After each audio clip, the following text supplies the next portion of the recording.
Ново издание на вестите на Канал 8. Добар ден. Виница продолжува да ја развива регионалната соработка. Делегација од Инџија во 3-дневна посета на општината. Српската општина е една од топ европските дестинации според влезот на инвестиции. Делегација од општина Инџија е на гости во Виница. Србите во оваа општина ќе се задржат до крајот на неделата.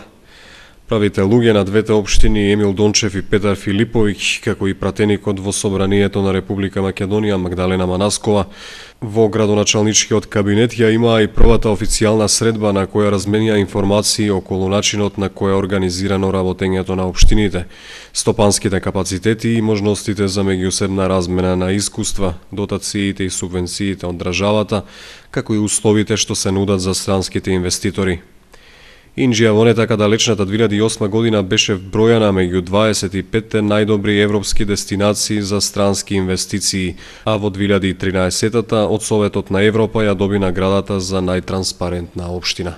Општина Инџија е една од стопански најразвиените општини во Република Србија, има одлична геостратешка положба и тоа и предприемачкиот дух на локалните власти на општина Инџија придонеле изминатите неколку години во општина Инџија да дојдат многу инвеститори и да се направат многу капацитети. Имаме што да научиме од нив, затоа и овде и градоначалникот, но и да покажеме што и ние имаме, така да размениме искуства, се со цел во идниот период да возможиме развој на нашите две општини. Градоначалникот Филиповиќ повлече дека начинот на кој неговата општина има постигнато квалитетен развој е причината за посетата на Виница, каде гледа сличен потенцијал. Инџија е позната во изминатите 15 години како општина со брз стопански развој, со над 500 милиони домашни и странски гринфилд инвестиции. Мислам дека ќе имаме добра соработка со Виница. Имав можност да видам многу убави работи кои треба да се покажат и ја поддржувам идејата дека секогаш може нешто да се научи. Убеден сум дека одовде ќе понесеме убави впечатоци. Гостите од Инџија се сретнаа и со дел од бизнис заедницата, како и новоименуваните членови на локалниот младински совет. В сабота делегацијата ќе присуствува на традиционалното закрујување на лозјата во Виничко. Синоќа две лица биле приведени во Кочанската полициска станица откако биле пријавени дека нападнале трето лице при што го ограбиле. Во меѓувреме полицијата поднесе пријава и против 18 од Кочани за поседување марихуана. Минатата ноќ во Кочани поминала прилично немирно поради инцидент со кој бил нарушен јавниот ред и мир. Околу 5 часот изутрината, 26-годишниот љ од Кочани во полициската станица пријавил дека бил нападнат и ограбен од две лица. Констатирано е дека се работи за извршено кривично дело разбојништво. Имено непосредно пред пријавувањето, љ бил во угостителски објект во Кочани, пошто му пришле две непознати лица. Едното од нив го нападнало, удирајќи го во пределот на главата, а потоа со помош на другото лице насилно му биле одземени 28.000 денари. Веднаш по пријавувањето на настанот, полициски службеници презеле мерки за откривање на сторителите. За само неколку часа биле приведени 21-годишниот АС и 40-годишниот БЗ од Кочани и по целосно документирање на настанот против нив ќе биде поднесена соодветна пријава. Во меѓувреме полициската станица поднесе кривична пријава против 18-годишниот НМ од Кочани за неовластено поседување наркотични материи. На крајот на мај минатата година, при извршен претрес во домот на пријавениот биле пронајдени околу 30 грама марихуана. Истата му била одземена, а пред судските органи полицијата го товари лицето за неовластено производство и пуштање во промет на наркотична дрога, психотропни супстанции и прекурсори.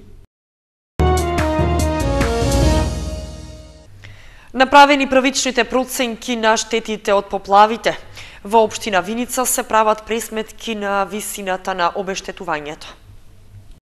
Стручната служба од лабораторијата на филтер станицата во Виница информираше дека квалитетот на водата за пиење во селата Истибања и Јакимово може да се користи и за пиење, а не само како техничка вода.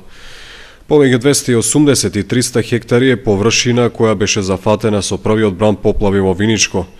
Така покажале правичните проценки на надлежните од подрачната единица на Министерството за земјоделство, шумарство и водостопанство, иако директна штета е нанесена само на 90 хектари. Најмногу настрадале површините под ориси и житарици, кои се во непосредна близина на коритата на реките Осојница и Брегалница, чие излевање беше и најголемо за време на поплавите. Околу 34 хектари површина се целосно уништени од наноси на песок или се комплетно однесени од водата. Во тие 34 хектари, 5 до 10 се површини со есенски култури, претежно пшеница и јачмен. Во општина Виница има доставено над 40 барања со пријави за штети, најмногу за земјоделски површини и паднати зидови од слечување на земја. Меѓутоа, надлежните се уште немаат пресметано колку пари се потребни за да се надоместат штетите од поплавите. Како можност за покривање на штетите од поплавите и други временски неприлики, на земјоделците им се нуди осигурување на земјоделските површини. Дополнително, како помош од државата, можат да добијат субвенции за плаќање на трошоците за осигурителната полиса. Земјоделците да не чекаат само на директната помош од државата за надоместување на штетите што ги претрпеле од поплавите и другите временски неприлики, апелираат од Министерството за земјоделство. Постапката за исплата на одштетата трае подолг период, а сумата во фондовите што се наменети за таа цел не може да одговори на реалните потреби на производителите. Поради тоа, подобро би било тие да ги осигураат своите површини, односно посевите со кои тие се засејани, со што многу полесно ќе ја надоместат штетата и побрзо ќе можат да го обноват производството. Подршка во осигурувањето можат да добијат и од Министерството за земјоделство, кое покрива дел од трошоците за осигурителната полиса. 60% од вредноста на полисата ја покриват преку субвенционирање Министерството за земјоделство, шумарство и водостопанство. На овој начин ќе се избегнат сите несакани фактори од време, од град, од поплави, така да земјоделците ќе имат можност да дојдат до одредени средства преку оштетата што ќе исплати осигурителната компанија. Затоа ја користам оваа прилика да ги повикам земјоделците да ја користат оваа субвенција, бидејќи на тој начин ќе го заштитат своето производство. Земјоделците од Кочанскиот регион веќе пројавиле интерес за осигурување на земјоделските површини и посевите, за што советодавна помош може да добијат и во подрачната единица на Министерството за земјоделство. После сите апели што ги упативме преку Министерството, почнува да се зголемува интересот за осигурување на површините. Во изминатиот период имавме осигурување на површини под пиперка, производители на пиперка. Се надевам дека оваа година ќе се зголеми тој број и дека се поголем број на граѓани и односно земјоделци ќе користат оваа привилегија. Според правичните информации од подрачната единица за земјоделство, од неодамнешните поплави во Кочанско, директна штета направена на земјоделското земјиште е на површина од околу 100 хектари, засејани главно со јачмен, пшеница и луцерка. Според евиденцијата, никој од сопствениците на овие ниви не го осигурал својот род, а доправа ќе треба да се доставуваат пријави до надлежните комисии за проценка на штетите. Агенцијата за храна и ветеринарство излезе со соопштение до јавноста околу заштитата од болеста туларемија кај домашните животни. Болеста предизвикува здравствени проблеми и кај луѓето, а во Косово е прогласена епидемија.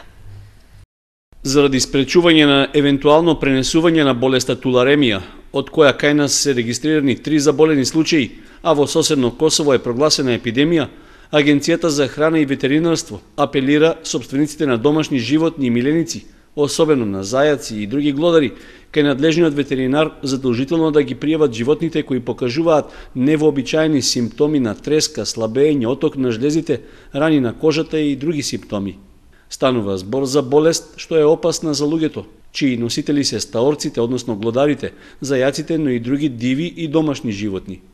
Туларемијата се пренесува преку директен контакт или ракување со угинати животни кои се инфицирани, со каснување од инфициран крлеш, којнска мува или друг инсект, преку контаминирана храна и вода или со вдишување. Првите симптоми кај луѓето кои вообичаено настапуваат за 3 до 5 дена се ненадејна треска и грозница, отечени и болни жлезди, главоболка, повраќање и диареја, болки во мускулите и зглобовите, сува кашлица и малаксаност. Можат да се појават и рани по кожата и устата, воспалено грло, отеченост и болка на очите или на жлезите на вратот, како и подпазувните жлезди. Во подснежните фази болеста може да премине во пневмонија, проследена со недостаток на здив, дишење проследено со болка во градите и искашлување на крвав исцедок. Туларемијата не се пренесува од човек на човек, а можат да ја пренесат мушички, крлежи или комарци.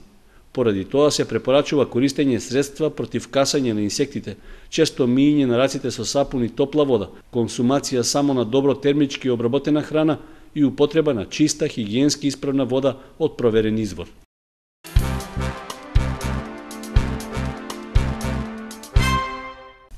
Монографската публикација «Мудроста на вековите» од Иван Котев беше промовирана денеска во библиотеката Искра во Кочани. По повод празниците Свети Трифон и Свети Валентин се читаа стихови за љубовта и виното. Промоција на зборникот «Мудроста на вековите» од Иван Котев се одража денеска во библиотеката Искра пред присутните љубители на убавиот пишан збор. Иван Котев е познат фолклорист, собирач и запишувач на македонското народно творештво, конкретно на народната мудрост од Струмичкиот крај. Зборникот содржа околу 16.000 поговорки, пословици, изрази и фрази, запишани на струмички дијалект, односно, како што се кажани, така се и запишани. Ова е навистина едно монументално дело. Јас во мојот говор го нареков ова дело света струмичка книга, заради тоа што навистина да се остави едно такво дело во аманет на идните генерации е нешто неповторливо, бидејќи струмичкиот дијалект е, можам да кажам, единствен и дијалект кој што вреди да се зачува на овој начин. Значи, преку народната мудрост, преку живата реч на струмичкиот крај, живата реч која што се уште се чува во народното живење на најобичните луѓе. Собирањето на народното творештво е исклучително тешка работа, затоа што за да се запише она што народниот мудрец го оставил на поколенијата после него е тешко, затоа што треба да се пренесе во оригинал, онака како што е кажано. Затоа Иван Котев многумина го нарекуваат современиот Марко Цепенков, но промоторката Витанова во својот говор рече дека во поглед на поговорките и пословиците, тој Цепенков го надминал 3 пати повеќе. Од секој пат ме привлекува народниот дух, народното творештво и може да кажам од како млад имав запишани народни песни. Сега ќе ви откривам прв пат една тајна. Во далеката 1953 година, кога бев 14 години, добив прва награда од тогашниот весник Титов Пионер за најдобра народна песна. И тоа го чувам како реликвија. Значи, љубовта е носам со себе во срцето од, да не кажам, сораѓањето. Јас за тоа живеам на еден начин, со тоа дишам, запишувам народни песни, приказни, поговорки, пословици, фрази, стари зборови. Ќе видите во книгата, позади има речник на околу 2500 стари зборови. Значи, работам и ќе продолжам, дури можам да запишам. На ден пред празнувањето на двата празника, Свети Трифон и Свети Валентин, библиотеката Искра традиционално и паралелно со промоцијата на книгата организираше литературна средба на која членови од литературниот клуб Копнеш читаа свои творби за виното и љубовта. Запознавање на учениците со јазикот и културата на своите врсници од другите етнички заедници е целта на проектот за мултиетничка интеграција во образованието. Во Основното училиште Раде Кратовче се одража тековната средба како дел од овој проект. Втора менторска средба како дел од проектот за мултиетничка интеграција се одржа во Основното училиште Раде Кратовче. Со проектот се опфатени сите 5 основни училишта во Кочани, од кои на средбата присуствуваа нивни представници. Овде во нашето училиште си присутни учесници од миот тимот, од сите училишта во Кочани и од училиштето Крст Петков Писирков населба Оризари. Значено е овие средби да видат главните координатори и водители на овој проект, Министерството за образование и наука и УСЕД, докаде се активностите кои училиште имаат веќе партнер училиште, дали се спроведуваат тие активности, а училиштата кои немаат склучено договор со некое училиште за спроведување на заедничките активности на овој проект мултиетничка интеграција, барем да се видат кои се планирани на тамошни активности со надежда дека и тие ќе најдат партнер училиште. Целта на проектот е децата да ги запознаат јазикот и културата на своите врсници од другите етнички заедници, а наставниците да стекнат знаења и вештини за работа во етнички мешани средини. Целта на проектот е на тоа за меѓуетничката зближување и да се предразсудите да ги нема се заеднично да живеат. Ефектите се во тоа што има интеракција меѓу учениците, Тоа е најбитното. Со проектот се опфатени сите основни училишта во Македонија, а истиот е спроведен од Министерството за образование. Во склоп на проектот се одржаа и обуки на наставниците за јазикот и културата на другите заедници и обука на раководниот кадар за управување училишта во етнички мешани средини. Проектот им овозможува на учениците да имаат поголемо разбирање и доверба во себе и на тој начин да бидат основен градител на македонскиот образовен процес. Поради позитивните ефекти во училишните активности од овој проект се на добар пат да станат дел од редовната настава и да бидат внесени во наставните програми за изучување на мултиетничноста. По повод празниците Свети Трифон и Свети Валентин, Ротари клубот Кочани Виница и кафе барот ВИП в сабота со почеток во 21 часот и 30 минути организираат вечер на вино и љубов. Гостите на вечерта со донација од најмалку 100 денари можат да помогнат на социјално загрозени семејства од Виница.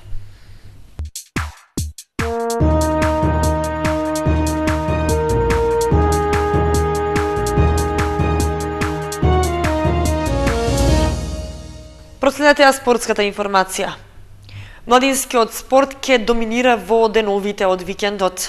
Во Виница ќе се одржи турнир на ракометниот клуб Металург, додека во Кочани ќе се одигра кошаркарски натпревар.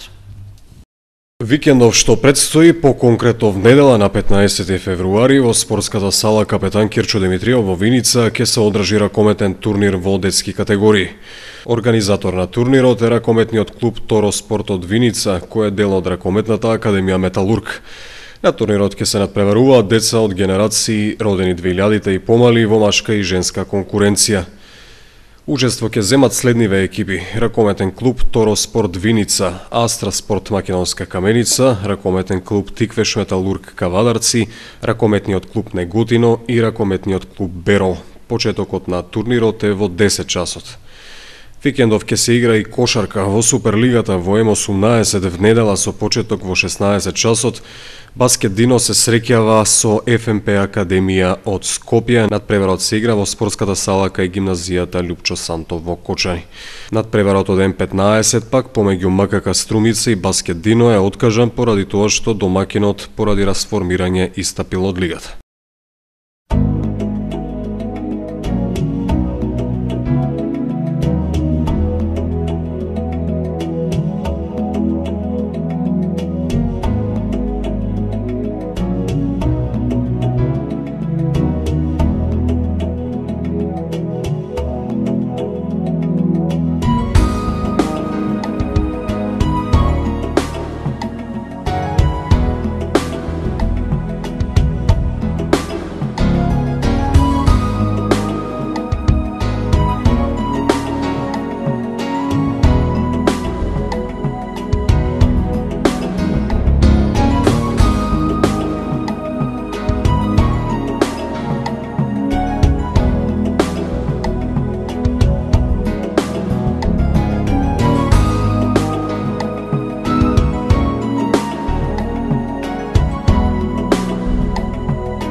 Вестите на Канал 8 завршија. Ви благодариме што бевте со нас. Имајте убава вечер. Довидување.